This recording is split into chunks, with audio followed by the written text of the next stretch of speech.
د سریلانکا کرکټ بورډ د افغانستان پر وړاندې لوبډله اعلان کړه. د سریلانکا کرکټ بورډ رسما د افغانستان پر وړاندې د 3 نړیوالو 500 ورځو لوبو لپاره خپل 14 کسیزه لوبډله اعلان کړه. څو ورځې وړاندې داسې راپورونه خپاره سوه چې اسرانګا ټپي دی د افغانستان پر وړاندې به په لوبلړۍ کې ګډون ونه کړي. اوس یو ځل بیا په لوبډله کې د کرکټ بورډ لخوا اخیستل شوی دی. د سریلانکا لوبډله شنکا نسنکا کروتنارتنی منډیس میتیوس اسلنکا ډي سلوا سدیرا چمیکا هیمندا حسرانګا کومارا چمیرا راجیتا پاتیرانا او ټیکشانا شامل دي. د سریلانکا پر وړاندې د افغانستان اعلان شوې لوبډله حشمت الله شاهدي کپتان، رحمان الله ګربز، ابراهیم زدران، ریاض حسن، رحمت شاه زرمتی، نجیب الله زدران، محمد نبی ساخیل، اکرام علي خیل، راشد خان، عظمت الله عمرزی، نور احمد، مجیب رحمان، فضل حق فاروقي، فرید احمد ملک او عبدالرحمن شامل دي. په احتیاطي لوبغاړو کې ګلبدین نایب، شاهد الله کمال، یمین احمدزی او ضیاء الرحمن اکبر شامل دي. سریلانکا د افغانستان پر وړاندې څنګه لوبډله اعلان کړې ده خپله رایه لاندې په کمنټ کې هم را سره شریکه کړئ.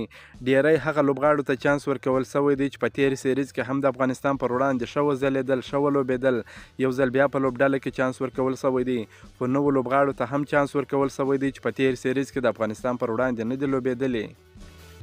افغانستان د سریلانکا پر وړاندې ډیره زبردست ځوانه لوبډله اعلان کړې ده په دې هیله چې افغانستان لپاره بریاوې ترلاسه کړي. عبدالرحمن دی چې یو ډیر زبردست بهترین آرلونډر لوبغاړی دی، دته په لومړي ځل په ملي لوبډله کې چانس ورکول شوی دی په دې هیله چې ولوبول سي. اکرام علي خیل یو ځل بیا د ډیر وخت نه وروسته په ملي لوبډله کې شامل شوی دی په دې هیله چې دی هم ولوبول سي، یوازې د اوبو وړلو دپاره په لوبډله کې نه اخیستل شوی. داسې نور ډیر ځوانان لوبغاړي دي په دې هیله چې بریا د افغانستان لپاره کړي. د افغانستان او سریلانکا ترمنځ لوبو ته یوازې 3 ورځې پاتې دي. افغانستان به خپله لومړۍ 500 ورځه نړیواله لوبه د سریلانکا پر وړاندې د جون په 2مه نیټه ترسره کړي، دویمه به د جون په 4مه نیټه ترسره کړي او دریمه لوبه به د جون په 9مه نیټه ترسره کړي. دغه لوبې د افغانستان پر وخت ماپښین 1:30 بجې ترسره کیږي. دغه لوبې د افغانستان په ملي سپورت تلویزیون په ژوندۍ بڼه هم کتلی شئ.